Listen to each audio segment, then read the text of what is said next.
Les vraies voix Sud Radio, 17h-19h, Philippe David, Cécile de Ménibus. Si vous saviez comme nous sommes contents, chers amis, bonjour, de vous accueillir aujourd'hui entre 17h et 19h avec Philippe David qui est à mes côtés, ou c'est moi qui suis au sien, je ne sais plus. Voilà. C'est réciproque. Dans quel sens, c'est réciproque.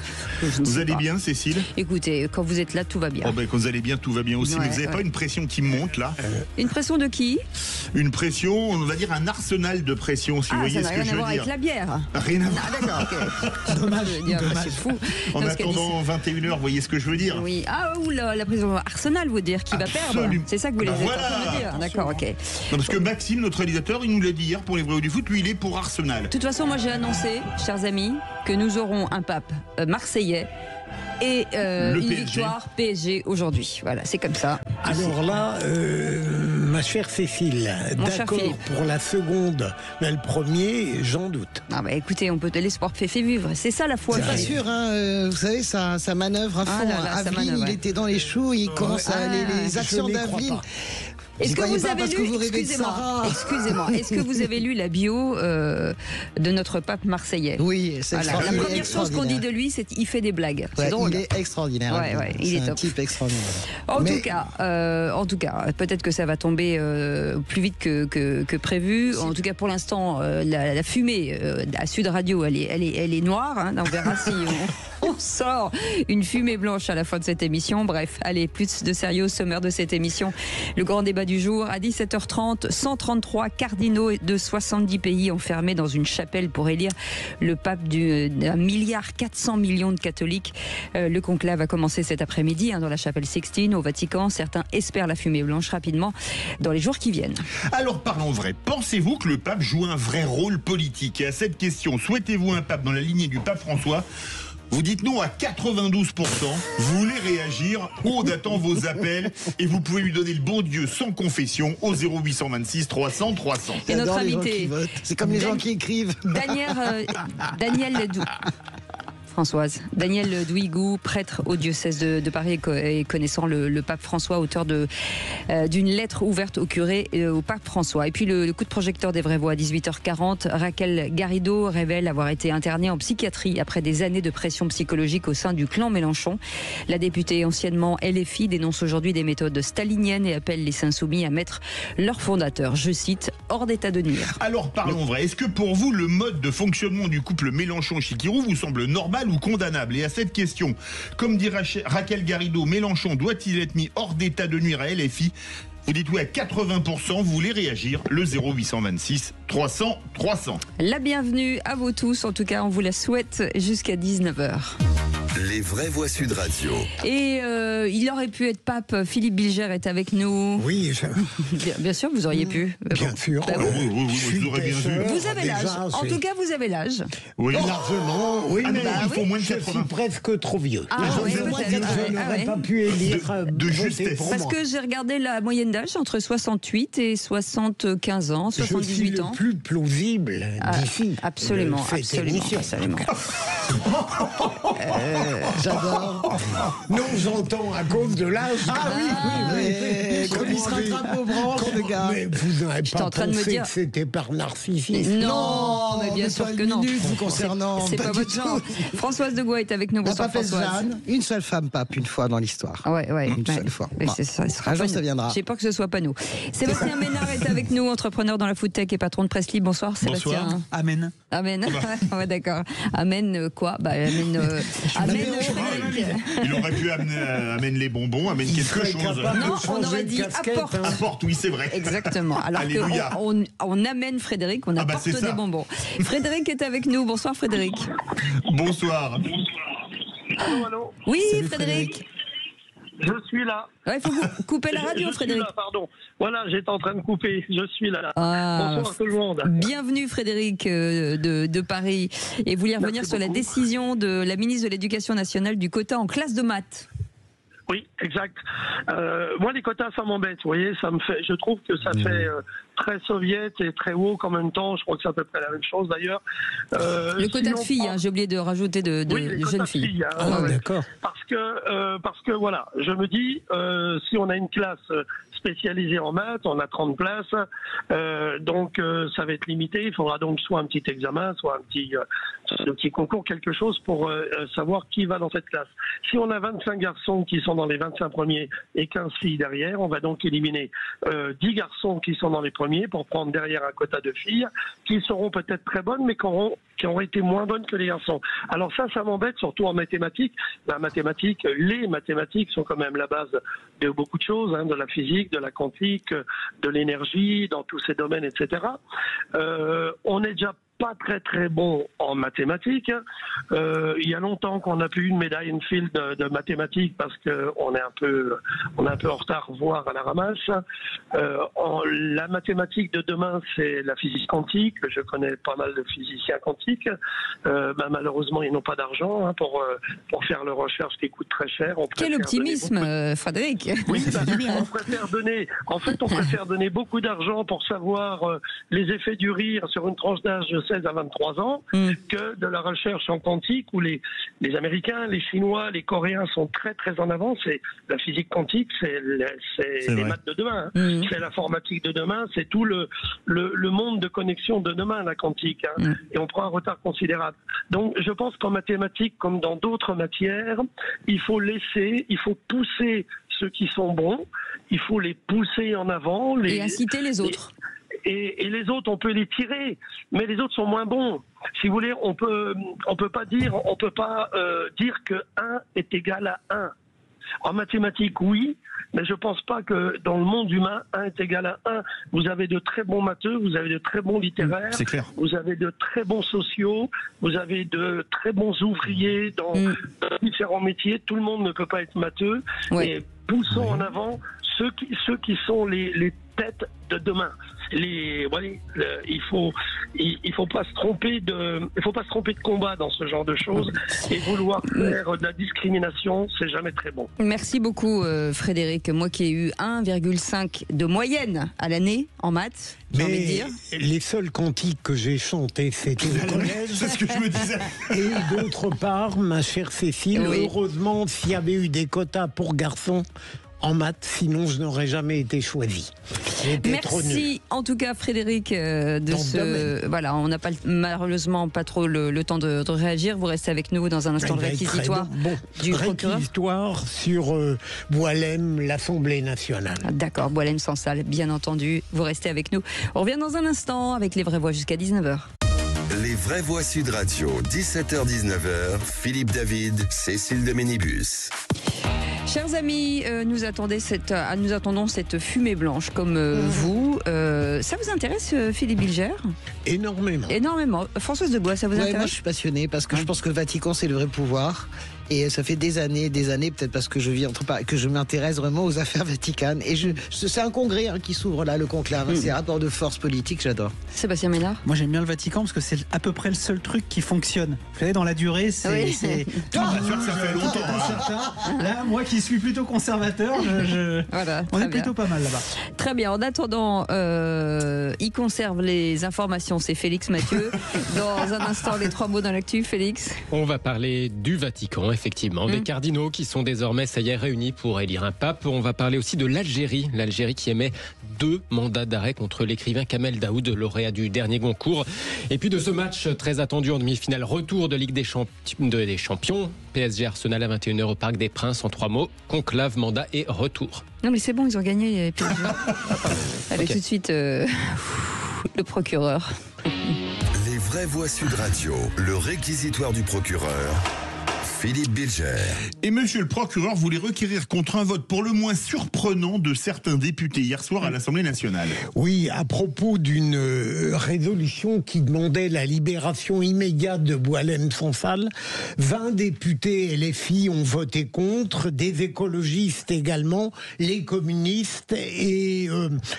paraît-il, d'après Libération, il y a eu des réticences socialistes. Alors, je trouve au-delà même de l'esprit partisan et de l'idéologie de telle ou telle structure, je ne comprends pas comment dans le monde d'aujourd'hui, on ne parvient pas à s'accorder sur des résolutions qui sont beaucoup plus humaines que politiques. Enfin, on me demanderait demain la libération immédiate, je serais député d'un adversaire politique absolu, je ne songerais pas à refuser mon vote pour cette résolution. J'en ai assez de cette humanité qui disparaît sous les idéologies. Ça m'est insupportable. Françoise Dewaul. Oui, moi je suis tout à fait d'accord avec vous, mais je vois pas.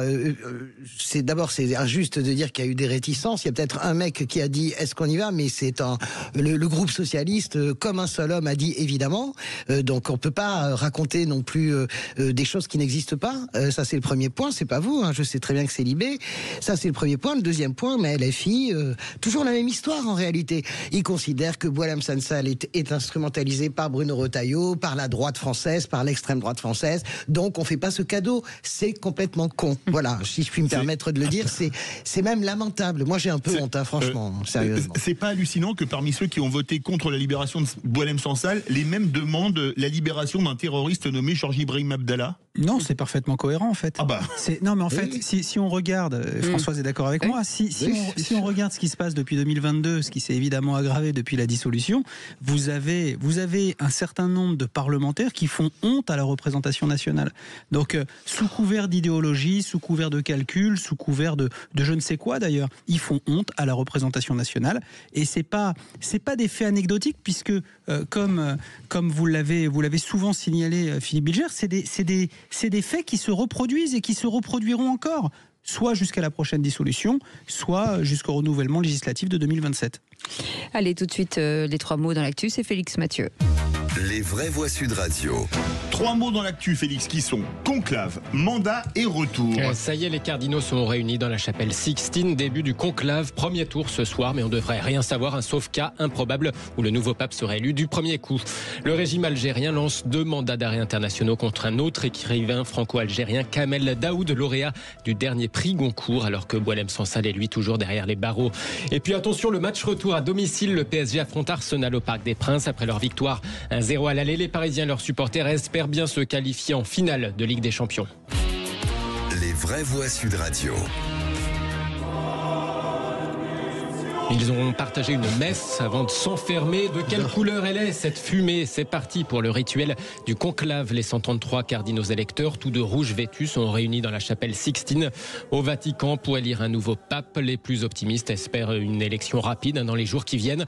La fumée blanche dès ce soir au premier tour, ce serait du jamais vu. On en reparle dans quelques minutes puisque c'est le grand débat des vraies voix à 17h30. En attendant, cette petite anecdote, rapportée par un cardinal dans un journal italien, le Corriere della Sera, lors d'un précédent conclave, un cardinal étranger avait eu une bien mauvaise surprise dans la résidence Sainte-Marthe où il était hébergé. Dans sa chambre, il y avait un mini-bar avec quelques bouteilles. Il a cru que c'était à sa disposition, gratuit, open bar, comme on dit. Il s'est pas privé, il a abondamment tapé dedans. Il en a même offert à des collègues de passage après le dîner, sauf que, non, c'est un peu comme à l'hôtel à Sainte-Marthe, c'est payant. Le cardinal a donc vu de la fumée rouge quand on lui a présenté l'addition tout à la fin.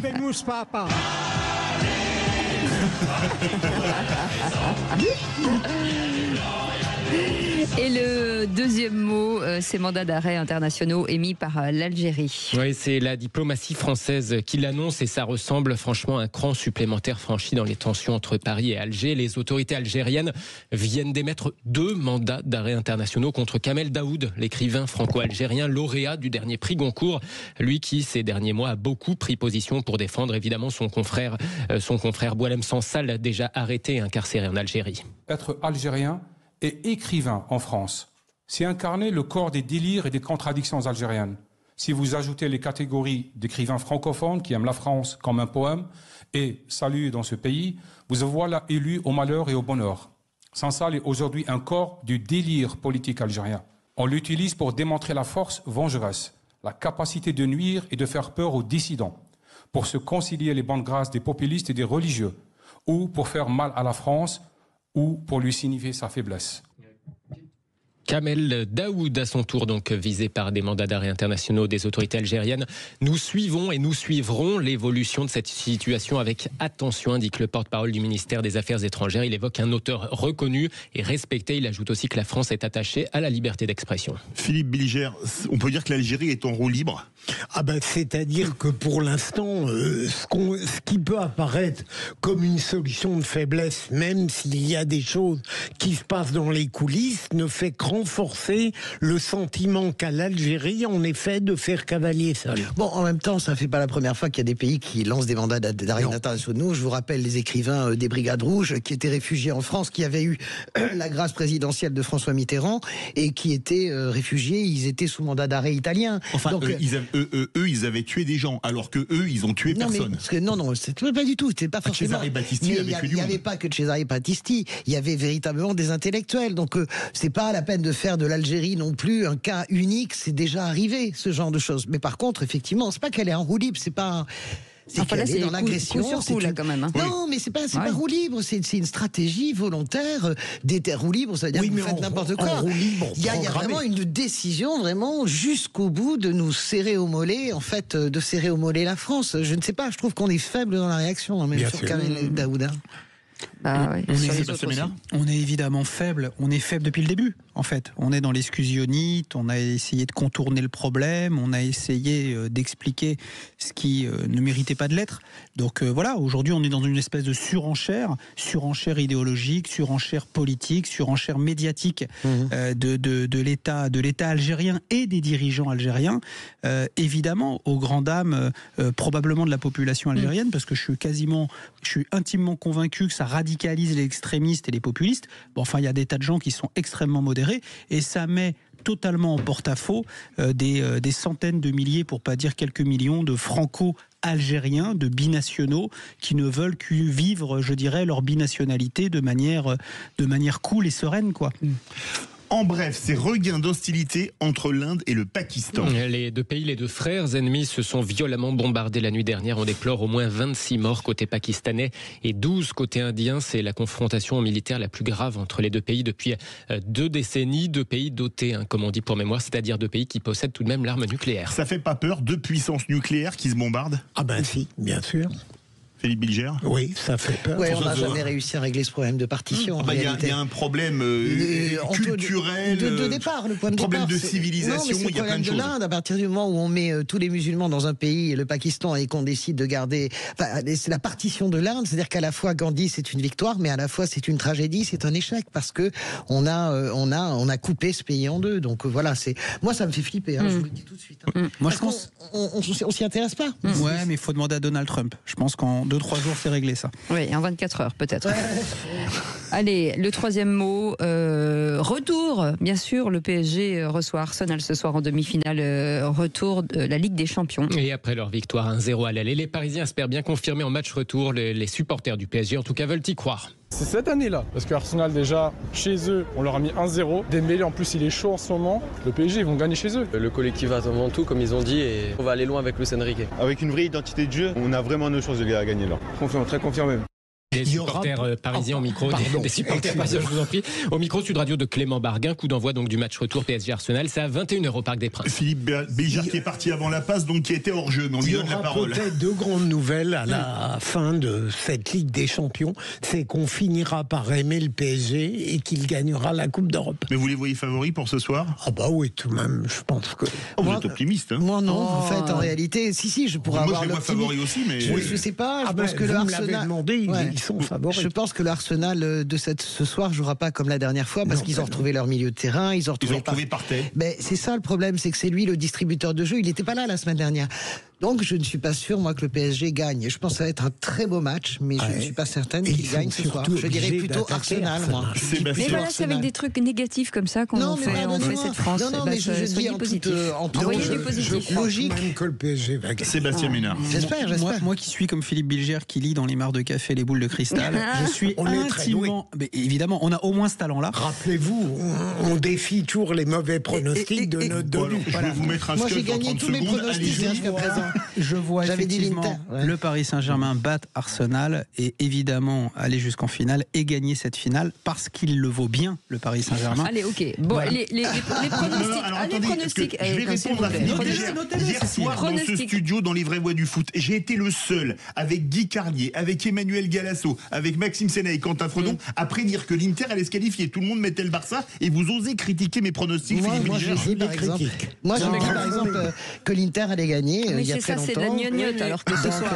Allez, donnez-moi les pronostics, Philippe Bilger. Le PSG gagne. Oui, mais quoi? Combien? 2-0. Allez, 2-0 pour le PSG. Moi, je pense que Arsenal gagne et ça termine à 3-1. Ou je ne sais pas si c'est ça ou si on termine au tir au but, c'est possible, mais malgré la présence. 3-1, d'accord, pour Arsenal. 2-1 pour Arsenal, ouais. Et donc tir au but alors. Ouais, tir au but. 3-1 non pour Arsenal. On va pas jusqu'au tir au but. D'accord. Non, j'ai un problème là. Allez, Sébastien Ménard. À 2-1 pour le PSG, ça passe ou pas? Ah bah ça passe, oui. voilà. Non. Oui, ça passe. Oui, ça passe. 2-1 pour le PSG, oui, ça passe. oui, ça passe. Ils ont gagné à 0. Bon, Maxime, j'ai pas envie de l'écouter, mais comme on parle vrai, on lui donne la parole. Je veux simplement dire que vous aviez dit hier soir aussi qu'il n'y aurait pas 3 partout Inter-Barça aussi. Hein. Je donne 2-0 Arsenal ce soir. Bah oui, moi aussi, je pense. En tout cas, 2 buts d'écart. Moi, je vais dire comme à l'aller, 1-0 pour le PSG de nouveau. Cécile? Eh ben 2-0. 2, hein, j'ai marqué 2. Hein, voilà, et moi, je l'ai dit hier, je redis le même mais ce on soir. s'en fout complet.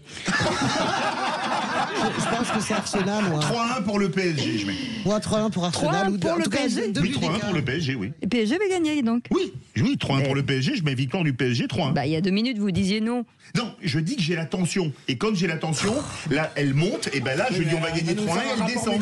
Vous dites n'importe quoi. Bon, en tout cas, vous noterez que Maxime et moi sommes persuadés ce soir que c'est Arsenal qui se qualifie et que tout le reste de la table pense que c'est le PSG. C'est tout, juste notez-le pour demain. Ouais, préparez-vous pour lundi à vous prendre un arsenal de remarques. Alors, je vais vous dire, si nous perdons ce soir, ce sera grâce à cause de vous. Parce que là, ils viennent de vous entendre. Et donc, voilà. Allez, les amis, merci Félix, avec Mathieu. Plaisir. Merci beaucoup. Allez, vous restez avec nous dans un instant. Le conclave est donc définitivement ouvert. 133 cardinaux réunis au Vatican pour élire le prochain pape. Alors, parlons vrai. Est-ce qu'un pape plus conservateur aurait votre préférence? Et à la question, souhaitez-vous un pape dans la lignée du pape François? Vous dites non à 90%. Vous voulez réagir? Le 0826 300 300. Daniel Douigou sera avec nous dans quelques instants, prêtre au diocèse de Paris et qui connaissait bien le pape François, auteur de Une lettre d'un curé au pape François. On en parle dans un instant. Soyez les bienvenus. Les vraies voix Sud Radio, 17h-19h, Philippe David, Cécile de Ménibus. Soyez les bienvenus sur Sud Radio et merci de votre fidélité, de nous écouter de plus en plus nombreux, bien entendu. Vous pouvez nous regarder sur notre chaîne YouTube et si vous n'êtes pas abonné, vous pouvez le faire dorénavant, c'est ça? C'est le mot? C'est d'ores et déjà. Ou d'ores et déjà, ou d'or ou de platine, comme vous voulez. Dorénavant. Piquez plus de mots, elle arrive en fin de... moi j'arrive en fin de course, moi, je vous le dis. Et autour de cette table, Philippe Bilger, bien entendu, Françoise Degois, Sébastien Ménard et vous au 0826 300 300 avec Aude qui vous attend. Tout de suite, le grand débat du jour. Les vraies voix Sud Radio, le grand débat du jour. Le pape est mort. Le trône est vacant. C'est une élection à bulletin secret, sans campagne électorale, sans candidat d'ailleurs. Aucun homme sain d'esprit ne veut la papoter. Après une messe, une prière, débutera le conclave au Vatican. Les 133 cardinaux électeurs vont s'enfermer en la chapelle Sixtine. Ils vont se couper du monde pour désigner le successeur du pape François plus de 2 semaines après sa mort. S'il n'y avait que la certitude et pas de doute, il n'y aurait pas de mystère. Et l'on pourrait donc se passer de la foi. Habemus Papa. En attendant que le nom du pape d'1,4 milliard de catholiques, le conclave a commencé cet après-midi dans la chapelle Sixtine au Vatican. Certains espèrent la fumée blanche rapidement dans les jours qui viennent. Alors parlons vrai. Pensez-vous que le pape joue un vrai rôle politique? Et à cette question, souhaitez-vous un pape dans la lignée du pape François? Vous dites non à 90%. Vous voulez réagir? Le 0826 300 300. Et je tiens à dire à Maxime pour son talent, merci en tout cas de cette mise en situation sonore. Et puis notre invité, Daniel Duigou, est avec nous, prêtre au diocèse de Paris, qui connaissait le pape François et auteur de cette lettre ouverte d'un curé au pape François. Merci d'avoir accepté notre invitation. Mon cher Philippe. Alors, on pourrait en parler longuement, ma chère Cécile, mon cher Philippe, mais deux choses pour commencer. D'abord, j'ai l'impression, et c'est une banalité, que chacun a son pape François. Aujourd'hui, et moi le premier, et au fond, il y a le pape que j'ai trouvé parfois trop politisé jusqu'à oublier qu'il était pape, c'est-à-dire adepte d'un universel, et il y a l'autre pape que j'apprécie, celui qui a su être parfois très dur à l'égard de la curie et avec une tonalité, me semble-t-il, très conservatrice. Deuxième observation, j'espère que ce pape, le futur pape, continuera dans la voie éthique, morale, très joliment ouverte par le pape François, mais qu'il enlèvera ce que j'appelle de ces légères touches partisanes qui pouvaient donner l'impression que le pape François était d'une certaine manière inféodé à une certaine conception de l'humain et pas à l'autre. Françoise Degois. Oui, c'est très politique. De toute façon, c'est passionnant ce qui est en train de se passer parce que c'est un choix. D'abord, il a de la puissance. Quand François publie ce qu'on appelle sa déclaration, c'est pas sa bulle, fiducia supplicans, dans laquelle il révolutionne en disant on bénit les mariages homosexuels et on donne le baptême aux trans. Il y a tout un tas de cardinaux qui résistent, notamment en Afrique, le cardinal de Kinshasa, l'archevêque de Kinshasa ou l'évêque de Kinshasa. Mais la réalité, c'est que ce qu'on comprend surtout quand on écoute le doyen qui a fait l'homélie place Saint-Pierre de Rome, d'ailleurs à laquelle j'assistais, il dit on ne reviendra pas en arrière. C'est ça qu'il dit. Donc on rentre dans un conclave très politique avec toute la notion de spiritualité, même si chacun croit ou ne croit pas, dans un conclave où il va y avoir une bataille diplomatique et la bataille elle se joue. Bien sûr que c'est vrai qu'Emmanuel Macron manœuvre avec les 5 cardinaux pour essayer d'imposer le cardinal Aveline ou essayer de se mettre d'accord sur un pape qui soit pas un pape conservateur.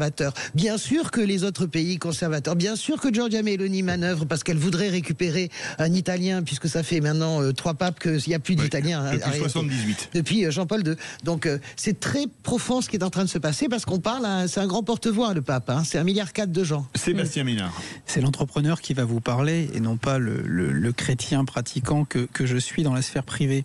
Mais l'Église, elle a besoin de s'ouvrir. L'Église, elle a besoin de modernité. L'Église, elle a besoin, je dirais, dans la lignée et je dirais dans la continuité de ce qu'a proposé le pape François. On a besoin de faire bouger les lignes. Voilà, parce que on voit, et j'en parlerai dans mon tour de table, on voit les églises se vider. On voit les moyens, alors peut-être que les moyens dévolus au Vatican sont toujours fastueux, etc. Non, mais il y a une montée des baptêmes, mais on voit des églises qui sont désacralisées, certaines sont détruites. Enfin, tout ça quelque part parce qu'il n'y a pas suffisamment de curés pour officier, il n'y a pas suffisamment de bénévoles. Moi, j'ai assisté à des obsèques il y a quelques mois, il n'y avait même pas de prêtres. Vous aviez. C'est un diacre ?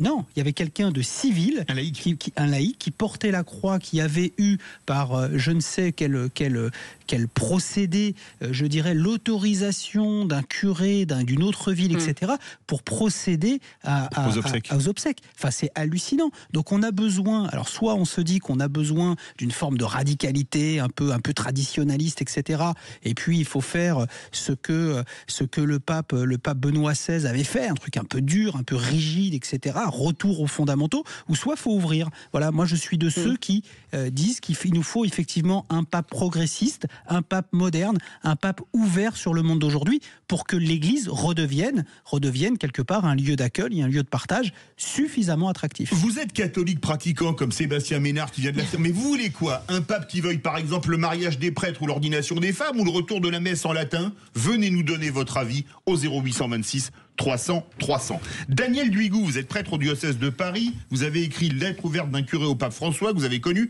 Vous avez été journaliste pendant longtemps avant d'embrasser la fonction à 50 ans. Vous, quelle est votre vision en tant que prêtre ? Je suis pour, et ça a été très bien dit là à l'instant, pour la continuité, c'est-à-dire l'ouverture continuée, l'ouverture de l'Église dans un monde qui est en pleine transformation. Je regardais tout à l'heure le credo qu'on récite à la messe, il date du 5e, 6e siècle. Aujourd'hui, on ne peut plus formuler la foi avec le même langage. Il faut ouvrir aux nouvelles mentalités.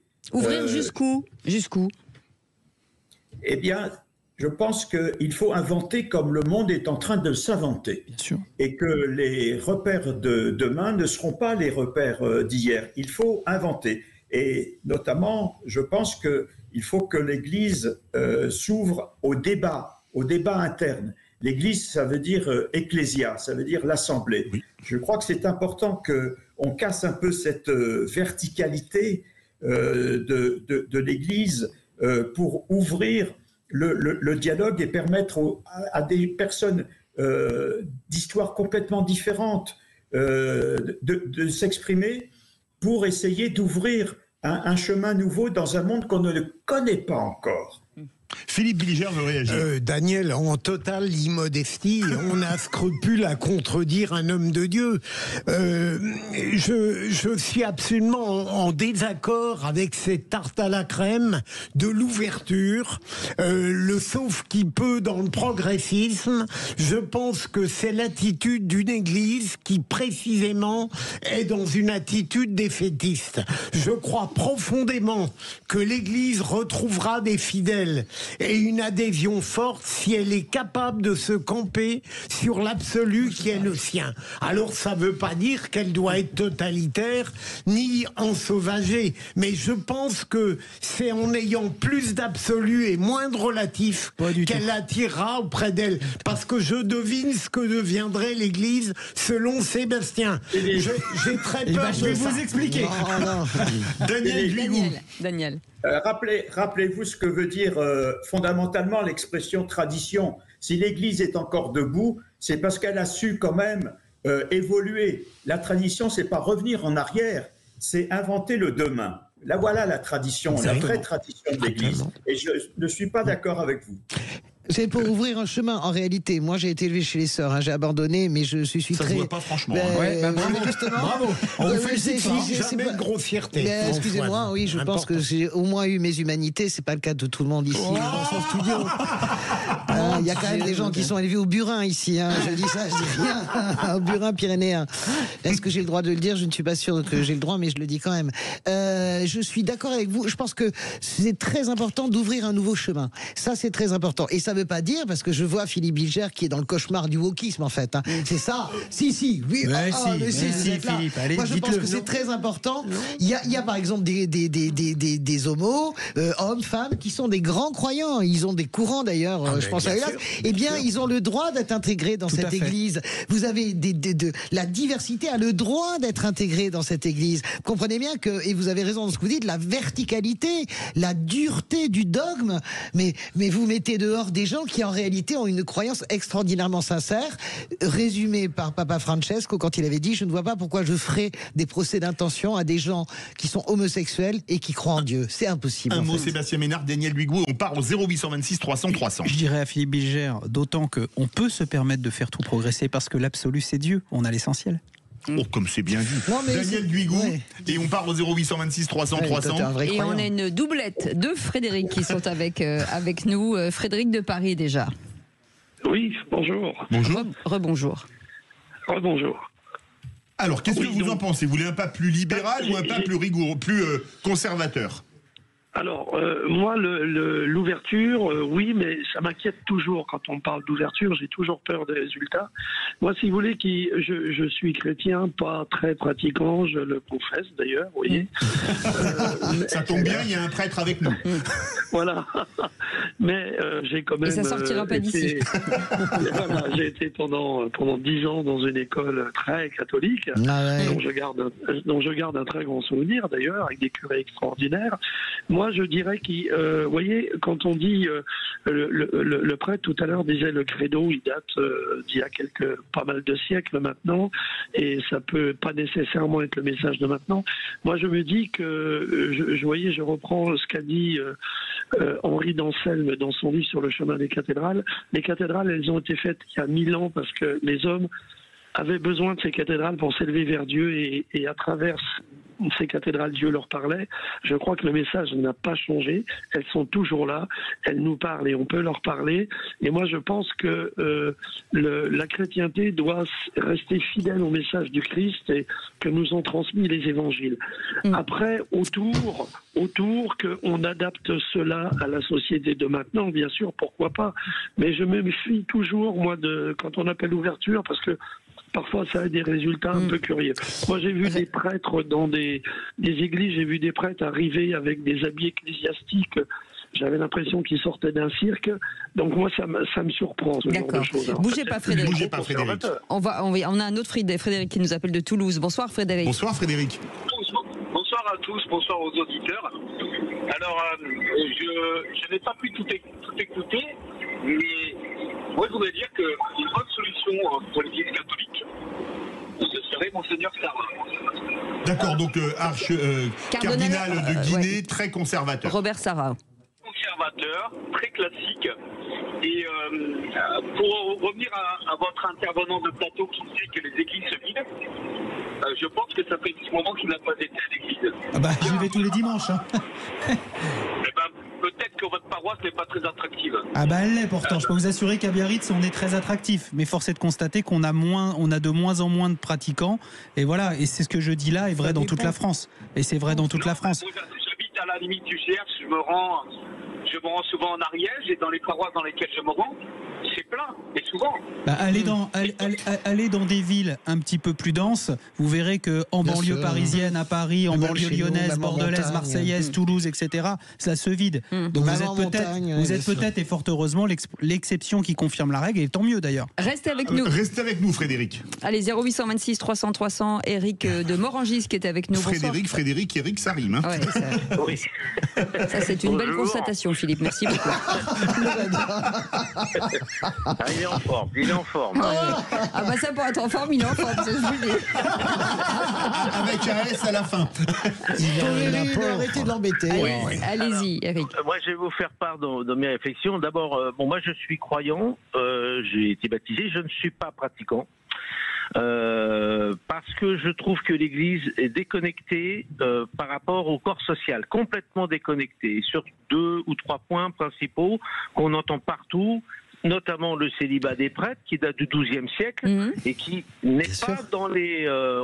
c'est pas un dogme, c'est pas un message du Christ, ça. Donc ça, ce genre de choses, ça devrait disparaître, très honnêtement, ça serait un pas gigantesque pour l'Église catholique. Et ça serait entièrement, je pense qu'il y aurait l'adhésion complète des chrétiens catholiques, mais je pense aussi de tous ceux qui ne sont pas chrétiens, qui ne comprennent pas. Bien sûr, évidemment. Alors, on va faire réagir Daniel Duigout. Restez avec nous, Eric. Et puis autour de cette table, surtout. Daniel Duigout, on entend que les questions de société, notamment le mariage des prêtres, il y en a un qui n'a pas été abordé, mais je l'aborde sans aucun problème, c'est l'ordination des femmes. Est-ce que c'est quelque chose qui devrait être mis sur la table ?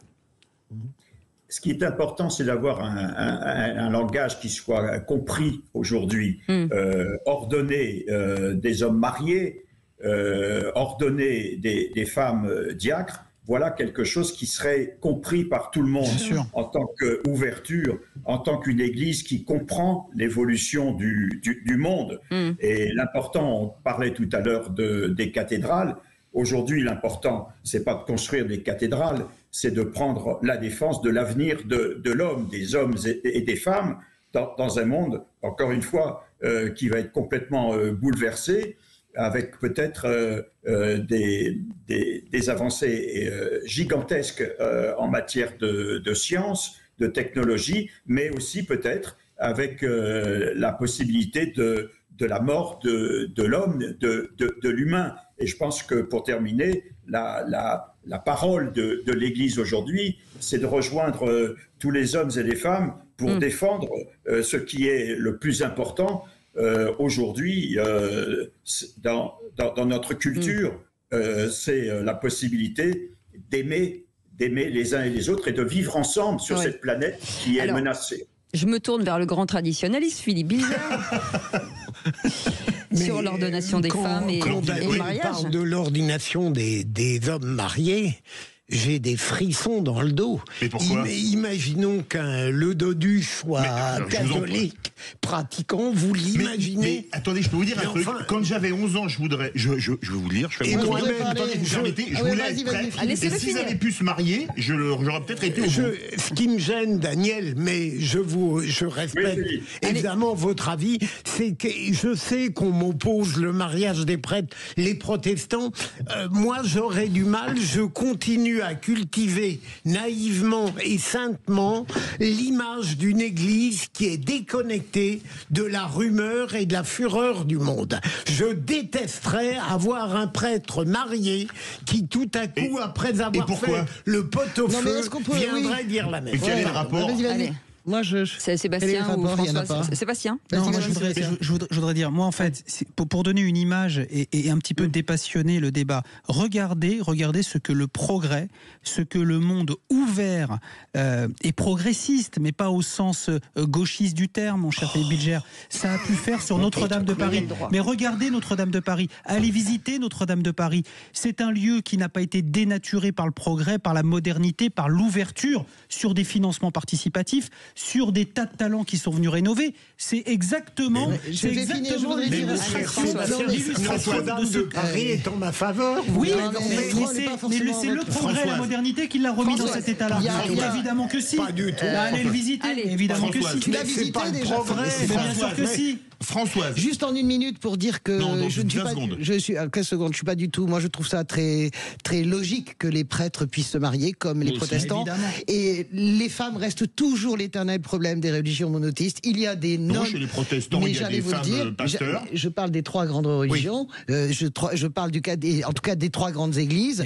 Je connais oui, mais regardez la difficulté de Pauline Bébé ou d'Horviller à être acceptée par les hommes rabbins. Regardez cette difficulté. Les femmes ont tout à fait la capacité d'être ordonnées, de dire la messe et d'entendre des confessions. Et je trouverais que ce serait pas extraordinaire. Magnifique. J'aimerais bien répondre à Philippe, mon ami Philippe. Allez-y. À propos du pot-au-feu. De de me marier. Philippe, j'ai 78 ans. Je suis aumônier de la Pitié-Salpêtrière. Je sais que lorsque je partirai, il n'y aura pas de possibilité de me remplacer. L'hôpital Pitié-Salpêtrière, c'est le plus grand hôpital d'Europe. Il est important qu'un prêtre soit là pour répondre à l'appel des malades et notamment lorsqu'ils vont mourir. Que faire alors, Philippe ?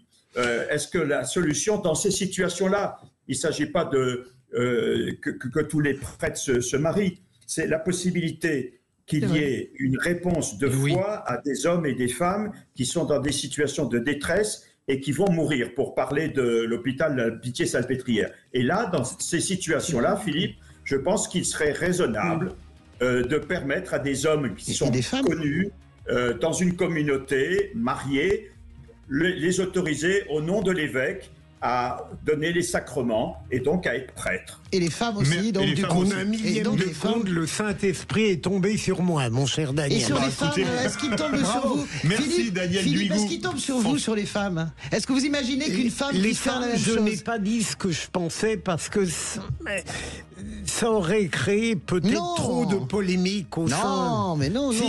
Pour moi, une femme, j'ai du mal à la concevoir sous un autre mode que celui de l'humain.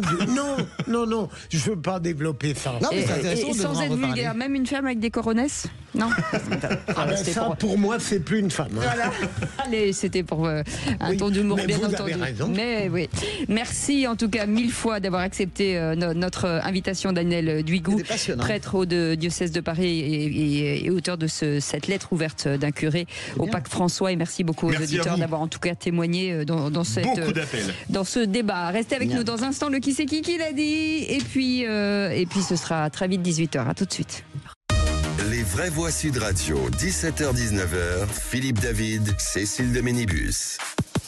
Retour des vraies voix avec bien évidemment Philippe Bilger, Françoise Degois, Sébastien Ménard, Cécile de Ménibus. Dommage, j'avais une question à poser à Daniel Duigou pour savoir si tricher au jeu était un péché véniel ou mortel. On n'a pas eu le temps de poser la question parce que, comme pour moi c'est un péché mortel, ça aurait peut-être dissuadé certains de certaines dérives. Vous n'avez aucune raison de vous incriminer? Non, je parlais de vous.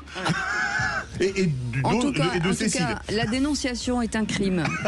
La délation, c'est un péché. Ouais, c'est pas la délation, là. Si, c'est de la délation. C'est la délation pure, mais c'est pas grave, vous avez le droit. Et non seulement c'est sans preuve, parce que le jour où vous allez me donner des preuves, Philippe, je vous dirai, évident, ok, c'est vrai. Mais Maxime, y a pas de, on sort les podcasts et les vidéos, s'il te plaît. Mais oui, tout est enregistré. Le langage des signes. Il y a des trucs dans votre téléphone. Ouais, j'ai vu. Je jure sur la tête de ma maman que je n'ai jamais triché. En tout cas, Sébastien Ménard ne peut pas dire ça. Il a déjà triché. C'est une époque révolue, mais moi je n'ai jamais triché. Et quand j'ai dit des trucs au micro, c'était au micro et tout le monde pouvait entendre. C'est pas faux, c'est pas faux. Et ça m'a aidé. Les amis, Frédéric, vous lancez le jingle, mon petit chat? Eh ben oui. Eh ben, Sud Radio et son quiz, que les esprits s'aiguisent. Magnifique. Question, qui c'est qui l'a dit? Peut-être, j'espère pour vous, Frédéric, je regrette que l'Algérie, qui est un pays éminemment culturel, s'attaque à ses écrivains. Baron? Non. Non, peut-être pas. C'est une femme? Non, une femme, c'est Yael Braun-Pivet? Non. Caroline Toureste? Non. C'est une femme ministre. C'est Rachida Dati. Bonne réponse de Françoise Degois, la ministre de la Culture. Oui. Qui c'est qui l'a dit? Frédéric.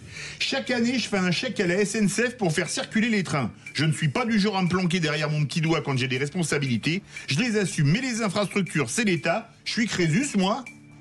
Frédéric. Ça doit être le ministre des Transports. Non. C'est Éric Lombard? Non. C'est quelqu'un que vous aimez bien, Françoise. Xavier Bertrand. Bonne réponse. Ah oui, c'est vrai, je l'ai vu passer. Xavier Bertrand, président des Hauts-de-France. Qui n'est pas Crésus, donc. Question, qui c'est qui l'a dit sur un référendum sur le budget? Consulter les Français est indispensable si nous voulons que les Français puissent s'approprier les efforts que nous allons devoir faire. Mon Dieu, Bayrou. Non. Monchalin. Éric Lombard, alors? Non, c'est... mais alors, Ferracci? Non. Ah, mais oui. Non. Quand vous aurez dit tout le gouvernement... Bonne réponse. Jean-Noël Barrot, ministre de l'Europe et des Affaires étrangères. Mais pourquoi il a parlé de ça, lui? Qui l'a dit, Frédéric? Bruno Retailleau a une obsession raciste sur l'immigration. Il en joue comme ses prédécesseurs ministres de l'Intérieur pour se faire connaître. Frédéric. Pas de Logu. Non. Bompard. Non, c'est pas le même parti. C'est un maire. Ah, c'est un maire, obsession raciste. C'est un maire. Piol. Qui donc? Piol, maire écologiste de Grenoble. Qui c'est qui l'a dit? Écoutez bien, Frédéric. Je ne veux pas que les Républicains se diluent dans le macronisme. Ah, c'est facile, ça. Ça, c'est Wauquiez. Bonne réponse. Très bien, Laurent Wauquiez. Qui c'est qui l'a dit sur la visite d'Al-Shara? Tout est frais du matin. Je suis choqué par la visite de ce terroriste. Le tapis rouge de l'Élysée aura la couleur du sang des victimes du terrorisme islamiste. Frédéric. Comment il s'appelle, le jeune Bardella? Oui. On l'a dit en même temps. En même temps. 3 points chacun. Qui est-ce? Ciotti. Ah, j'ai pas Éric Ciotti. D'habitude, c'est vous, Ciotti, mais vous êtes tellement obsédé par Retailleau maintenant. Non, mais maintenant, c'est une course de vitesse. Vous voulez le faire? Oui. C'est simple, ils étaient à égalité et comme ils ont eu 3 points chacun, ils sont restés à égalité. Frédéric, vous avez marqué 3 points. On est obligé de partager, ça m'énerve. Quant à Philippe Bilger, il a eu peur que ce soit un péché mortel, ainsi que Cécile, et donc on constate qu'il est resté Fanny. Philippe Bilger ne joue pas avec des hystériques. Non, mais ça va trop vite, les réponses. Voilà, c'est une course de vitesse. C'est la débandade. balade, c'est n'importe quoi. Heureusement que Frédéric et Philippe Bilger sont là. Hein. Frédéric, merci 1000 fois. Merci Frédéric. Merci à vous. Pour Bravo, Frédéric. votre pertinence et votre intelligence. Merci beaucoup d'avoir accepté en tout cas d'être avec nous aujourd'hui. Nous on a droit. Vous allez faire quoi ce week-end, Frédéric? Je reçois des amis, ma belle-fille et des amis. Ah bah vous avez des amis déjà, c'est une bonne nouvelle. Ce qui n'est pas le cas de tout le monde autour de cette table.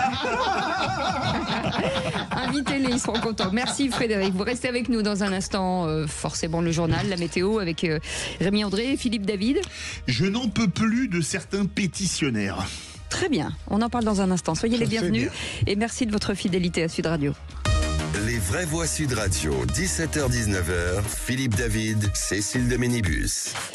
Les vraies voix jusqu'à 19h avec autour de cette table Philippe Bilger, auteur de Me Too Much aux éditions Héliopole, Françoise de Gois, Sébastien Ménard, entrepreneur dans la foodtech et patron de Presse Libre, et bien entendu Philippe David. Mais ce numéro de téléphone, le 0826 300 300, vous laissez toute la journée des messages, on les écoute et on a sélectionné celui-ci. Écoutez. Bonjour, Nathalie de Béziers.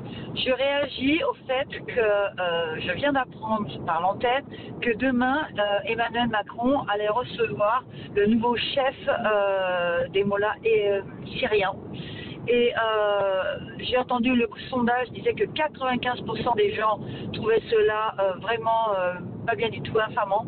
Et j'en fais partie. Parce que je ne vois pas pourquoi on reçoit quelqu'un qui de toute façon a toujours été intégriste, a toujours fait la même chose que ce que le président syrien faisait auparavant. Et quel est l'intérêt pour nous, la France, de recevoir quelqu'un qui fait du terrorisme islamique, qui ne vont nous apporter rien de bon. Voilà, merci d'avoir écouté mon témoignage. Philippe Bilger, ça a beaucoup réagi, c'était suite au coup de projecteur d'hier soir. Je comprends. Et je serais tout à fait prêt à changer un peu d'avis, mais on n'a pas le temps là. Ou bien ça sert à donner une forme de légitimité à cet homme et c'est inutile, ou bien Emmanuel Macron espère vraiment faire changer sa vision, mais ça on peut en douter. Ça s'appelle de la réelle politique en réalité, parce que derrière cet homme, il y a tout le marché de la reconstruction syrienne. Il ne faut jamais oublier que nous ne sommes jamais loin de tout cela. Il ne faut jamais oublier que la reconstruction de l'Irak, ce sont les grandes entreprises américaines. Il ne faut jamais oublier que Sarajevo, toutes les entreprises françaises se sont fait sortir après la guerre de Bosnie-Herzégovine et de Croatie, la guerre de Yougoslavie. Ça a été récupéré par des entreprises américaines. Notamment à Liberton. Mais j'allais dire à Liberton, les ponts, la SNCF, les trains, etc. Et donc, il faut voir la réelle politique avec la première idée qui est que peut-être on le ramène dans le giron, entre guillemets, un peu euphémisé, de la démocratie, mais derrière, il y a des marchés, business as usual, et la France s'est souvent fait sortir des marchés de reconstruction, et je pense que c'est aussi ça l'esprit d'Emmanuel Macron, me semble-t-il.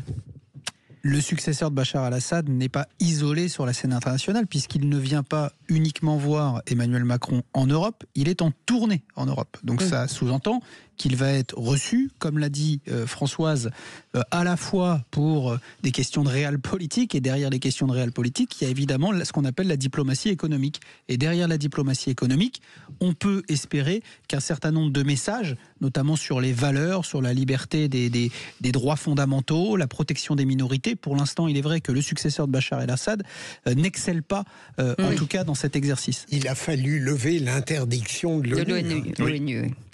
Merci beaucoup en tout cas pour ce sujet. Vous restez avec nous dans un instant.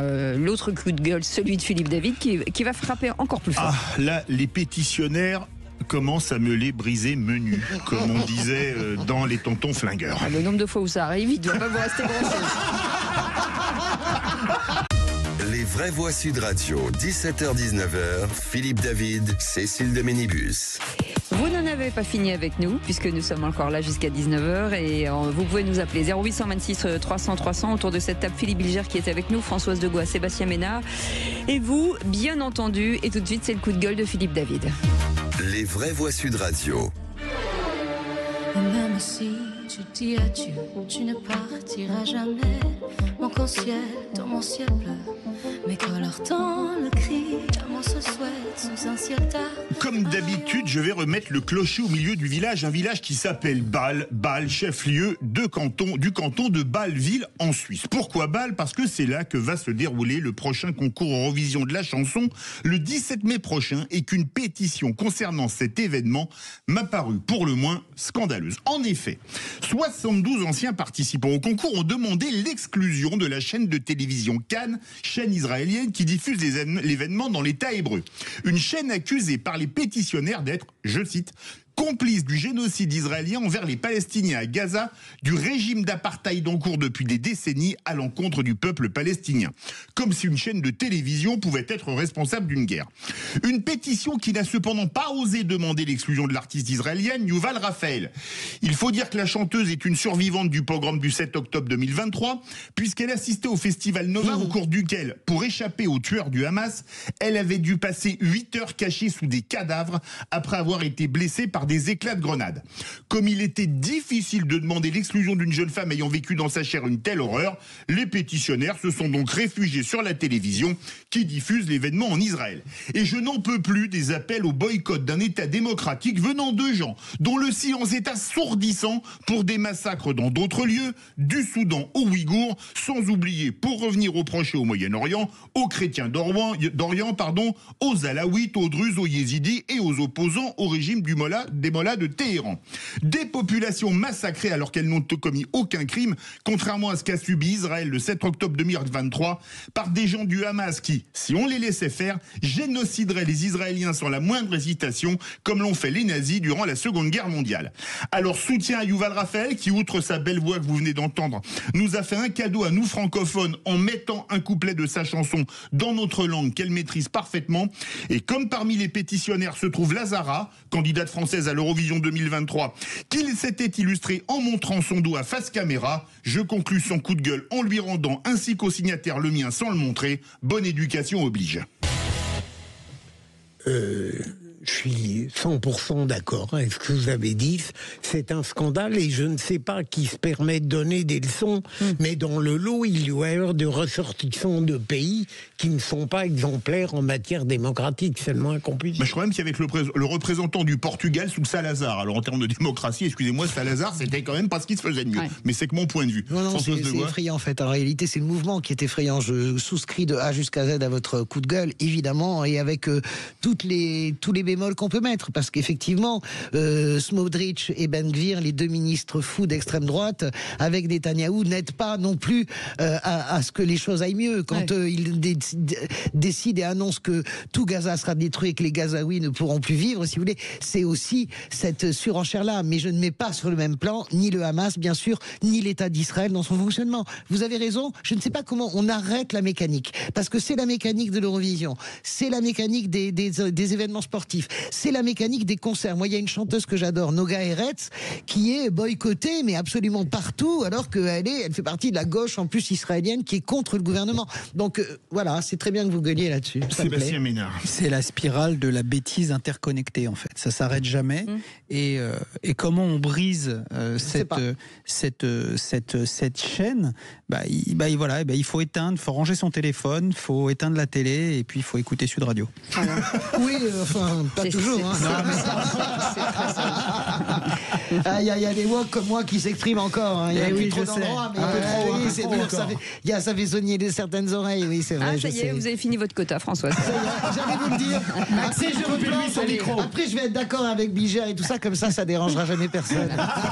Mais moi, je suis souvent d'accord avec vous. À ce moment-là, je m'interroge. Sauf pour l'Église. Sauf pour l'Église. Mais en même temps, Françoise était plus nuancée que vous sur l'Église. Ce qui est quand même délirant, ce qui est quand même assez dingue de voir. Non, mais vous imaginez Sébastien Ménard, Jésus revient en tongue, etc. J'étais d'accord avec ce que disait Sébastien. Voilà. Jésus, Marie-Joseph. Allez, tout de suite, l'info en plus, et c'est Félix Mathieu. Les vraies voix Sud Radio. Et c'est une information importante puisque dans les Pyrénées, les Hautes-Pyrénées, des domaines viticoles ont été ravagés par une tempête de grêle sur le secteur de Madiran. Des hectares de vignes, des mois de travail ravagés en quelques minutes. Ce scénario catastrophe s'est produit samedi soir chez des producteurs de Madiran et de Pacherinck du Villebille. Parmi ces domaines frappés par la grêle, il y a les Pyrénéales à Madiran et nous sommes en ligne avec le viticulteur. Bonsoir Nicolas Tortigue. Oui, bonsoir à vous. Bienvenue dans Les Vraies Voix sur Sud Radio. Vous avez perdu, vous, 19 hectares sur 23, c'est ça ? Tout à fait, en 15 minutes, du jamais vu, voilà, des balles de ping-pong, des grosses billes qui sont tombées, qui ont dévasté malheureusement tout le vignoble, un beau secteur du vignoble du Madiranais. Vous avez tout de suite compris ce qui était en train de se passer, les conséquences pour votre vigne ? Alors moi je n'étais pas présent à ce moment-là, c'est mes parents qui m'ont relaté les faits parce que j'étais en déplacement sur un salon pour vendre nos vins. Et ils m'ont appelé dès que ça a commencé et j'ai de suite compris que oui, avec les images qui m'ont transmis, que ça allait être très très compliqué.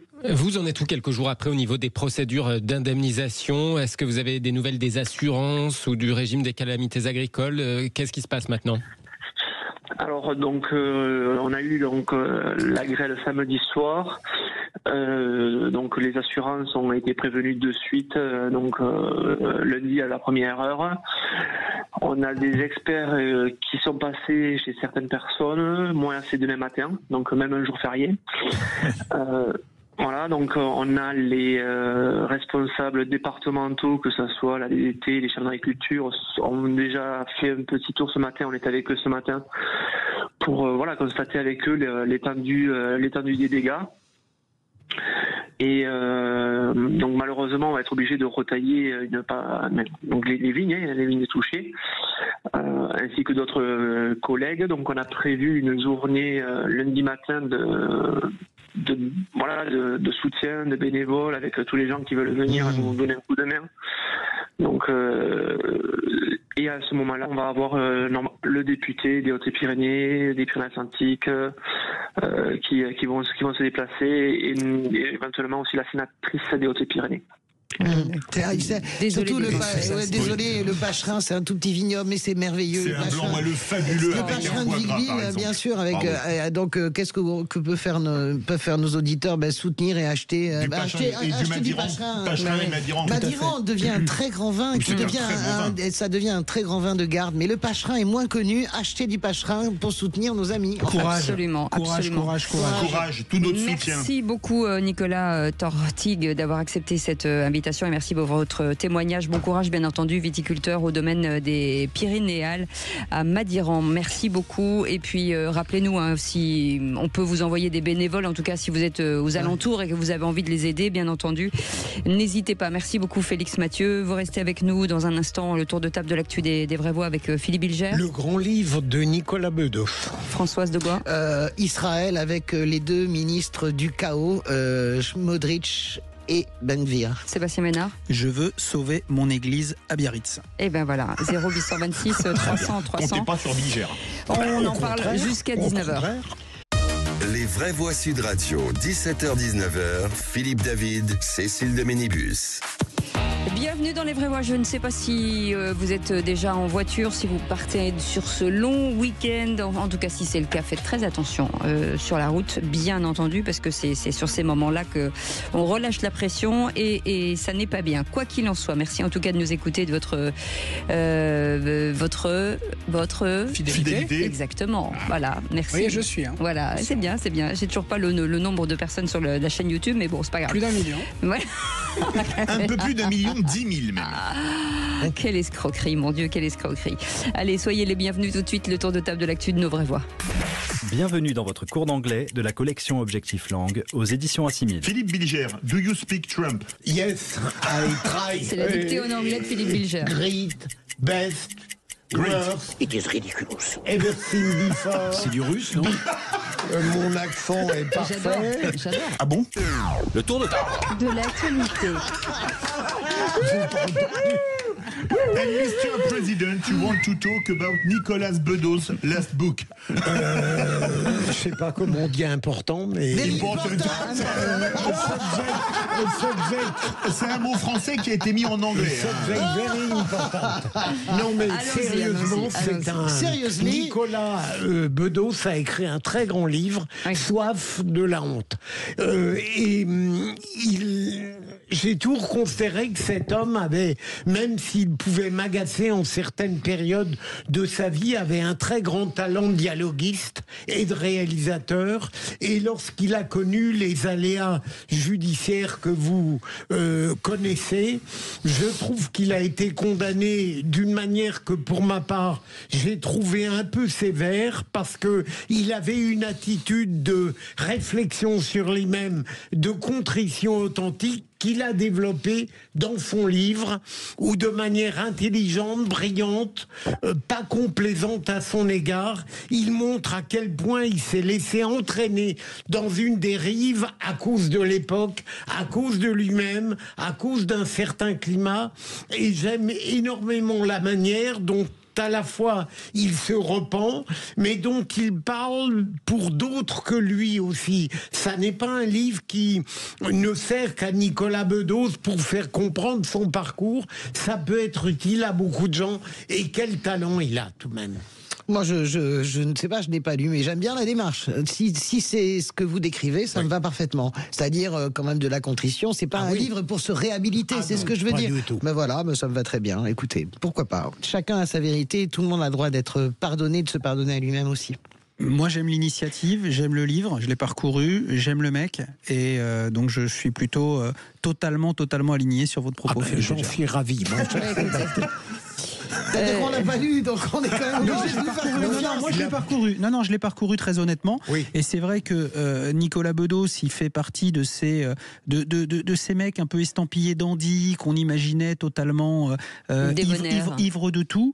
Et l'exercice qui est le sien, en tout cas depuis les difficultés qui ont été les siennes, ont été en tout cas, de mon point de vue, à la fois parfaitement implémenté dans sa volonté de changer, dans sa volonté de l'expliquer, et puis dans sa volonté de créer, parce qu'il doit poursuivre, il doit continuer à créer, parce que c'est un créateur, c'est un artiste, et on a besoin de son génie créatif. C'est le danger de certains hebdos. Une seconde, lorsque Nicolas Demorand a sorti son livre, Le Point avait fait un remarquable numéro, on avait l'impression qu'on n'avait plus besoin de lire le livre. Avec Nicolas Bedos, c'est pareil, il a été très remarquablement interviewé, il parle de lui, mais il faut lire le livre tout de même. Oui, et ça n'a pas empêché Nicolas Demorand d'être, il est en tête de tout et de vendre, et c'est un pari extraordinaire réussi par les éditions, par Laurent Beccaria, son éditeur, les éditions des Arènes. C'est un livre, c'est parfaitement réussi. Parfois, publier les bonnes feuilles, finalement, vendange le livre et vous n'avez plus envie de le lire. J'étais un peu déçu par le livre. Ouais, je trouvais exceptionnel. Mais pas vous.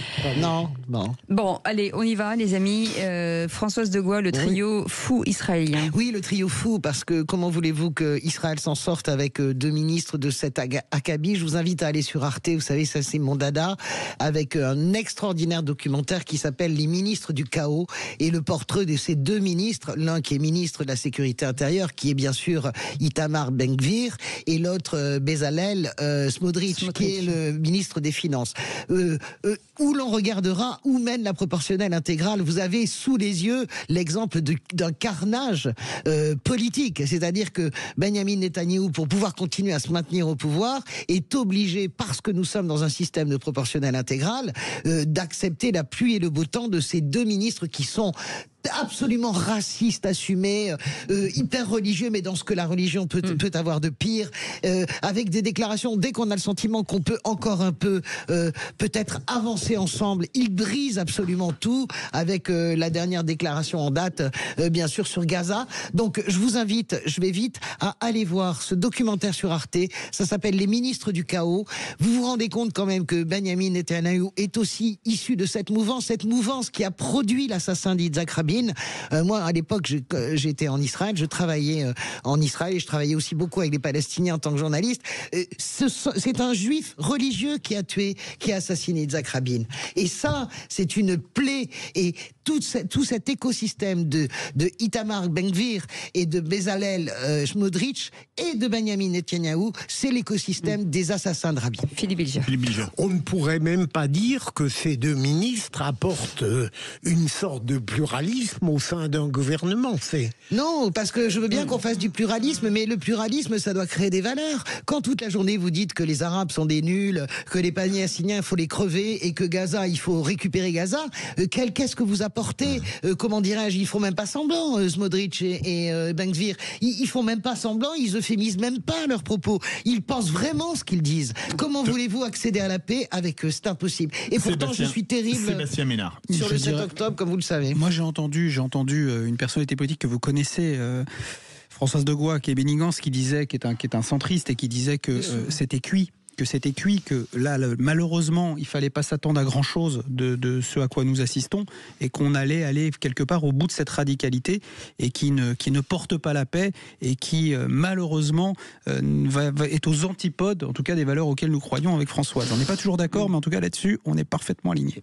C'est vrai. Et votre tour de table, Sébastien Ménard? Alors moi, depuis quelques mois, j'essaye avec évidemment une équipe, on essaye de sauver l'église Sainte-Eugénie à Biarritz, puisque l'église Sainte-Eugénie a été victime d'un tremblement de terre à Biarritz il y a 2 ans, et on a découvert une fissure sous la nef centrale à cause d'un terrain qu'on qualifierait d'un peu meuble, et donc on a lancé une grande campagne avec la Fondation de France, campagne participative, parce que notre église Sainte-Eugénie, aussi magnifique soit-elle, aussi je dirais convoitée soit-elle, parce que on avait énormément de mariages, énormément de célébrations, énormément de visites, énormément de concerts dans ce magnifique édifice.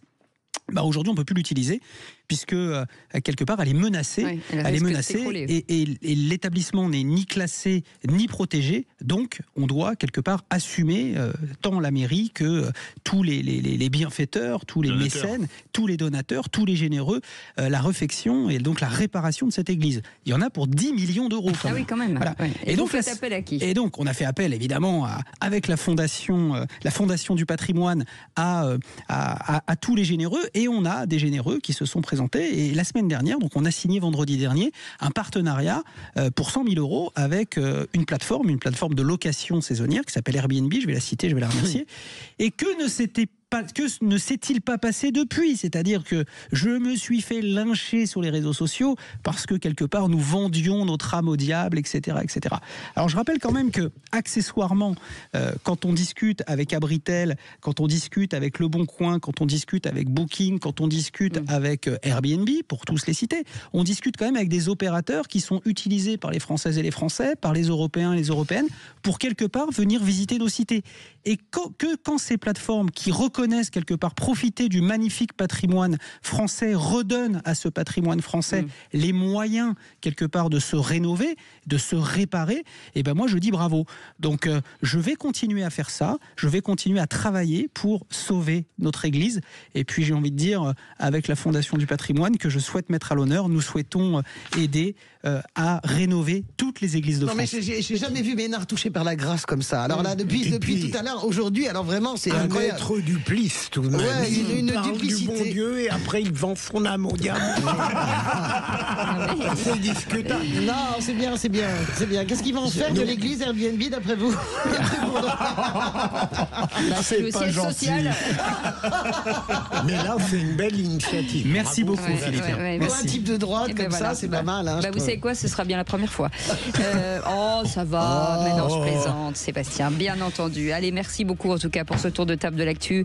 Et dans un instant, Raquel Garrido, qui est avec nous en studio et que je remercie d'être avec nous, a révélé avoir été internée après des années de pression psychologique au sein du clan Mélenchon et dénonce donc des méthodes staliniennes. Alors parlons vrai, est-ce que le mode de fonctionnement du couple Mélenchon-Chikirou vous semble normal ou condamnable? Et à cette question, comme dit Raquel Garrido, Mélenchon doit-il être mis hors d'état de nuire à LFI? Vous dites oui à 80%, vous voulez réagir, le 0826 300 300. Non, pas dans un instant, soyez les bienvenus, 0826 300 300 si vous voulez poser des questions, nous sommes ensemble jusqu'à 19h. Les vraies voix Sud Radio, 17h-19h, Philippe David, Cécile de Ménibus. Autour de cette table jusqu'à 19h, Philippe Bilger qui est avec nous, auteur de Me Too Much aux éditions Heliopol, et puis Françoise Degois, Sébastien Ménard, entrepreneur dans la food tech et patron de Presse Libre. Et tout de suite, c'est le coup de projecteur des vraies voix. Les vraies voix Sud Radio, le coup de projecteur des vraies voix. 2 ans d'enquête, 200 personnes interrogées, beaucoup de témoignages à visage découvert, des noms cités. La France insoumise, un parti pas comme les autres, affirmez-vous. C'est incroyablement violent ce que vous décrivez, une machine à broyer cadres et militants. La Meute, oui. Le livre consacré à qui? À Jean-Luc Mélenchon. Oui, il n'est pas question d'un pape ou d'un cardinal qui veut être élu pape, mais d'un gourou. Oui. Fascination pour le chef érigé en gourou, absence de démocratie interne, intimidation, purges successives, nous connaissons l'histoire. Tous subissent les incessants revirements du leader Maximo et craignent ses colères. Raquel Garrido, bonsoir. Bonsoir. Vous avez appartenu à une secte ? Raquel Garrido révèle justement d'avoir été internée en psychiatrie après des années de pression psychologique au sein du clan Mélenchon. La députée anciennement LFI dénonce aujourd'hui des méthodes staliniennes et appelle les insoumis à mettre leur fondateur hors d'état de nuire. Alors parlons vrai, est-ce que LFI peut échapper à une autocritique après ces révélations? Et à la question, comme dit Raquel Garrido, Mélenchon doit-il être mis hors d'état de nuire à LFI? Vous dites oui à 80%, vous voulez réagir, le 0826 300 300. Et elle a accepté notre invitation. Raquel Garrido, merci d'avoir accepté cette invitation. On commence d'abord toujours par les vraies voix. Philippe Bilger, état des lieux plutôt très, terrible de ce qu'on entend. Alors... tous ceux qui s'intéressent un peu à la politique, et pardon de sortir un certain nombre de poncifs, savaient que Jean-Luc Mélenchon est un homme intelligent, qu'il a beaucoup de culture, il a une oralité exceptionnelle, il a un caractère, je le devinais, comme beaucoup de gens durs, voire difficiles, dominateurs, mais ce que je ne comprends pas, et tout à l'heure Raquel Garrido saura me répondre, c'est comment on peut, avec de telles dispositions, ruiner un parti qui aurait pu, dans son essence, être utile à la vie politique, même à ceux qui ne pensent pas comme lui. Je suis surpris de voir à quel point il y a des démarches naturellement suicidaires que je ne parviens pas à comprendre. Françoise Degois. C'est François Mitterrand qui a dit un jour ça à Lionel Jospin, qui était un grand colérique. Vous savez, monsieur le ministre, quand il était son ministre de l'Éducation nationale, le mauvais caractère est une faute politique lourde, parce que derrière le mauvais caractère, il y a tout. Il y a la colère, il y a la domination. Et je partage ce point de vue, car Jean-Luc Mélenchon avait tout pour devenir la centralité de la gauche après l'élection de 2022. Il est à quelques centaines de milliers de voix du second tour. Il fait un choix stratégique détestable le 7 octobre, mais même avant d'ailleurs, même sur les émeutes. Mais il aurait pu, comment dirais-je, être cette personne-là, en mettant un peu d'eau dans son vin. On découvre des choses qui, moi, ne m'étonnent pas, mais je vais laisser Raquel Garrido parler, parce que je sais aussi ce que ça signifie de rompre une amitié et un militantisme de 25 ou 30 ans. C'est aussi quelque chose de douloureux, j'imagine. Raquel Garrido, tu nous le diras tout à l'heure. Sébastien Ménard. Moi, je vous trouve bien complaisant avec Jean-Luc Mélenchon et avec cette horde de LFistes. Ça fait bien longtemps qu'ils sont partis en vrille. C'est-à-dire que, effectivement, vous avez raison, Françoise Degois, en 2005, 2007, allez, on va dire jusqu'en 2010, Jean-Luc Mélenchon aurait pu jouer un rôle dans la reconstruction, je dirais. Même en 2022. Non, mais non, il était déjà parti en vrille en 2022. Mais si, depuis 2017, il est parti en vrille. Enfin, on va dire que l'organisation même d'une formation politique totalement désinvolte, qui quelque part prône la bordélisation de la vie politique française, parce que c'est ça, avec toutes les conséquences que ça peut avoir sur la société, et notamment sur ces jeunes représentants, je dirais qu'il est coupable et responsable de ça. Donc après, moi, je découvre effectivement dans une certaine presse, Madame Garrido, je dirais les stigmates graves qu'il a pu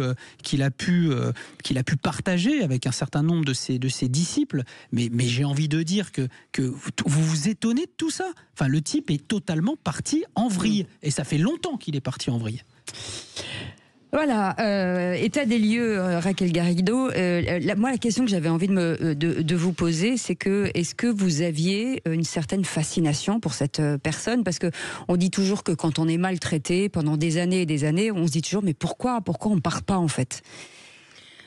D'abord, je vous remercie de l'invitation et je dois vous dire que j'ai réussi à avoir un exemplaire du bouquin aujourd'hui. J'ai quand même fait plusieurs librairies, c'était épuisé et donc j'ai fini par l'acheter. J'en suis là à la page 137 et je dévore le livre parce que ce sont essentiellement des témoignages de militants.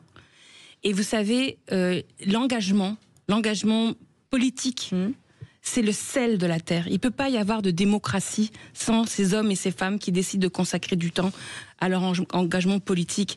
Et ces hommes politiques qui pensent qu'ils sortent comme ça de la cuisse de Jupiter et qui ne doivent rien aux militants et qui ne doivent rien aux citoyens d'une façon générale, il faut les faire redescendre. Il faut les faire redescendre. Aucun homme, aussi talentueux, aussi génial soit-il, ne peut faire de la homme ou femme. Oui. Aucune personne n'est rien sans voilà ce temps, cette énergie, cet engagement qu'ont les militants pour la cause. Et c'est cet engagement-là qui explique pourquoi les militants insoumis ont supporté des choses insupportables. C'est parce que la France insoumise, c'était une promesse de changement, c'était une promesse d'une nouvelle organisation qui devait changer la face de la vie politique en France, qui devait permettre à la France de passer pacifiquement à la 6e République, en rompant avec la monarchie présidentielle, le caractère personnaliste du pouvoir. Donc il y a eu erreur sur la marchandise, il y a eu publicité mensongère, mais en bout de course, quand les gens progressivement constatent qu'il y a cette dissonance entre la réalité et le verbe, on se pose quand même la question de est-ce qu'il faut pour autant cesser de se battre, parce qu'en face vous avez des gens de droite, d'extrême droite, vous avez les macronistes, et au bout du bout, voilà, la machine est en route, et parce que si c'est pas nous qui gagnons, c'est les autres, voyez. Mais là c'est un moment, je crois, fondateur, ce livre, parce que il permet vraiment à chacune d'entre nous de se regarder dans la glace et de prendre en charge sa responsabilité individuelle. Quand on est maltraité et qu'on est amené à être maltraitant, on peut dire non à un moment donné. On peut rompre la chaîne de la maltraitance et dire non. Et c'est ça, être insoumis. C'est cette force de dire non. Voilà. Et ce livre, c'est ça qu'il doit, j'espère, entraîner chez les insoumis, qui doivent avoir l'amour de l'héritage de ce mouvement et comprendre que si Jean-Luc Mélenchon, et je termine juste là-dessus, si Jean-Luc Mélenchon ne fait pas un pas de côté, il ruinera tout l'héritage de la France insoumise. Il fera mourir la France insoumise avec lui. Et ça, c'est pas possible. Ce qu'il y a d'assez fou quand on voit ce qui s'est passé et ce qui se passe encore, c'est que le parti s'appelle les Insoumis, mais que pour y rester, il fallait être soumis. Est-ce que c'est pas quand même un peu bizarre? Bien sûr, c'est ce que je viens de vous dire. Non, mais là, il y a quand même des cas, c'est du harcèlement moral, psychique. Quand on donne des leçons de morale aux patrons qui sont pas bien avec les salariés, c'est quand même un peu... Mais bien sûr, mais je vous prie de faire l'effort avec moi, de pas vous placer de point de vue de l'opposant politique à la gauche. Cet exercice est un exercice d'introspection des militants insoumis, et bien sûr, vous allez vous gausser, bien sûr, vous allez rire et sauter allègrement sur ce que vous pensez peut-être être le cadavre de la France insoumise. Mais je vous demande d'avoir l'empathie et de comprendre que dans une société démocratique, il faut que toutes les forces puissent s'exprimer, qu'elles puissent être structurées. Non, parce qu'il y a des vraies personnes et même quand on est en désaccord avec la France insoumise, la France a besoin, comme vient de le dire Philippe Bilger, d'une gauche structurée, d'une France insoumise, quoi qu'il arrive, et de gouvernants, j'espère, bientôt. Bon, on n'enlève rien à ce qu'est Jean-Luc Mélenchon. On va pas bémoliser. Je dis simplement que pour bien connaître la politique, moi aussi de l'intérieur, tous les partis fonctionnent avec une violence et une maltraitance. Je ne connais pas une seule personnalité politique de haut niveau aussi sympathique et qu'elle a l'air d'être. Et je parle même de présidents de la République qui ne sont pas des gens d'une dureté et d'une esclavagisation générale de l'entourage. On peut pas faire une généralité. C'est vrai que la France insoumise devait être autre chose. Je termine. Moi, ce qui me gêne le plus dans cette histoire, si je fais une généralité, et si tu es honnête, si vous êtes honnête, vous diriez oui. Mais au point de Jean-Luc Mélenchon, non. Moi, j'ai un problème avec l'antisémitisme en réalité. Ce qui me gêne le plus dans ce livre, c'est que j'ai toujours défendu Jean-Luc Mélenchon jusqu'au 7 octobre sur les accusations d'antisémitisme bec et ongle, parce que j'ai longtemps discuté avec lui, j'ai longtemps échangé avec lui, il n'y avait pas l'once. Est-ce que Jean-Luc Mélenchon est antisémite? Raquel Garrido. Je ne crois pas, mais surtout, ce qui est de plus important à dire, c'est que les insoumis, c'est-à-dire ses responsables, ses militants, l'électorat n'est pas antisémite. Je veux dire, l'antisémitisme est à des années-lumière de la raison d'être de la France insoumise. Et ces propos ambigus que Jean-Luc Mélenchon a clairsemés comme ça, de façon assez perfide ces derniers mois, et sont en fait tellement contradictoires avec ce que pensent les insoumis, qu'il faut que chacun comprenne que en fait, ça ne représente pas les insoumis. Oui, mais dans le débat, c'est pas anecdotique. Mais bien sûr, au contraire. Dans le débat, c'est pas anecdotique. On est d'accord. Donc c'est pour ça que la France insoumise aussi, c'est ce que je dis, doit aussi se révolter contre ça. Oui, et à un moment donné, il faut dire à Jean-Luc Mélenchon, merci pour ce que tu as fait. Voilà, merci et au revoir. Mais maintenant, il faut, si tu veux sauver l'héritage de la France insoumise, il faut que tu te mettes un tout petit peu à côté. Un tout petit peu à côté. Philippe. À votre avis, Raquel, la France insoumise, même pour des gens comme moi, à un moment donné, qu'on y croit ou non, c'était la promesse de faire de la politique autrement. Pas pour moi. Oui. Est-ce que vous croyez que c'est encore sauvable, si vous m'autorisez ce néologisme? L'objectif de passer à la 6ème République, il est plus que jamais en vigueur. On l'a vu avec le 49.3 sur les retraites, on l'a vu avec la Convention citoyenne sur le climat qui a été écrasée, on a vu avec la dissolution sur un coup de tête, on a vu avec un Premier ministre désigné qui est un passant dans la rue, c'est-à-dire celui qui est arrivé 7e aux élections. Donc, cette crise démocratique profonde que vit la France, elle est à l'ordre du jour. Et le Front populaire, moi, je préfère aujourd'hui considérer que c'est le Front populaire l'outil politique, puisque de toute façon c'est le Front populaire le seul qui a réussi à rassembler 9 millions de personnes. Or, pour qu'on puisse gagner la présidentielle 2027, c'est pas 9 millions de personnes qu'il nous faut, c'est 10, 11, 12, 13, 14 millions de personnes. Et donc ça n'est pas la France insoumise à elle seule, bien entendu, qui transformera la vie politique. C'est le Front populaire, à condition qu'il soit intelligent, mûr et uni. Et incarné par qui? Parce que sans Jean-Luc Mélenchon. D'abord une équipe. C'est-à-dire il faut aussi se désintoxiquer. Moi, Cécile de Ménibus, des personnes talentueuses, il y en a plein, et même dans mon proche entourage, vous avez par exemple Clémentine Autain ou François Ruffin qui se préparent, qui sont des personnes que je trouve très talentueuses, et je remercie tous les camarades qui cherchent à se donner l'épaisseur présidentielle. Ça, c'est très important. Mais il n'y a pas que. Il y a Lucie Castet, il y a Marine Tondelier. Je n'ai pas peur de l'absence de talent. Par contre, j'ai peur de l'erreur de faire une écurie présidentielle, de la toxicité de cette façon. Déjà le cas. Mais Raquel Garrido, c'est ça qu'il faut changer. Ah non, la Françoise de Bois, détrompez-vous. Je pense vraiment sincèrement, et je vous le dis, qu'il y a de bonnes chances pour que Jean-Luc Mélenchon ne soit pas candidat à la présidentielle. Pour faire de la bien politique, l'objectif. pour Sinon, faire on de la perdra. politique autrement, en tout cas, faut pas avoir la naïveté de miser sur quelqu'un qui vit de la popole depuis 50 ans, qui n'a connu que ça. Il est le système, il vit à travers le système, et il ne veut qu'une seule chose quelque part, c'est faire durer le système. Ouais, voilà. Malheureusement, comme vous parlez depuis la droite, si vous voulez. Non, je suis au milieu. Faites je suis au milieu. le travail chez vous, balayez devant Moi, votre propre. Les centristes actuellement, ils sont au pouvoir alors qu'ils ont perdu les élections. Donc en termes de standards démocratiques, ça se pose là. En tout cas, on a moins de problèmes qu'à la France insoumise. Non, il n'y a pas de moins de problèmes. Le centre, il a été condamné en justice. Vous avez tout un parti, le MoDem, qui a accepté de prendre des condamnations pénales pour sauver le chef. On a moins d'ambiguïté sur l'antisémitisme et sur tout ça. C'est l'UDI? C'est quoi? C'est des bandits? C'est qui votre centre? Pardon, je ne connais pas, mais le centre, pardon, il n'est pas exempt de critiques. Donc, il faut que chacun aussi fasse son ménage. Vous dites qu'il sera c'est pas possible, candidat. oui, parce qu'effectivement, il y a un héritage insoumis à préserver. Je n'accepte pas, et je pense que les insoumis n'accepteront pas de mourir avec Jean-Luc Mélenchon. Et en plus, Jean-Luc Mélenchon lui-même, qui a quand même, c'est un grand orgueilleux, aura, je crois, le souci de la trace qu'il laisse dans l'histoire. Et pourquoi militer 50 ans pour à la fin donner les clés du camion? Vous allez avoir du ménage à faire à l'Assemblée nationale, hein, parce qu'il a une sacrée bande de supporters. Mais vous savez, l'Assemblée nationale, c'est les Français qui mettent les gens à l'Assemblée nationale, d'accord? C'est vous, c'est pas les partis. Moi, j'ai pas voté pour eux, moi. Oui, mais d'accord. Je n'ai pas voté pour les insoumis. L'Assemblée nationale, elle représente la France aujourd'hui à peu près fidèlement, en tout cas plus aujourd'hui. Il a mis ses plus fidèles lieutenants à l'Assemblée nationale et ils le défendent bec et ongle. Merci en tout cas, Raquel Garrido. Les vents du changement, je crois, sont là. Et je vais terminer de lire ce livre et j'espère qu'il sera porteur d'une sorte d'insoumission. Voilà. Merci en tout cas d'avoir accepté notre invitation.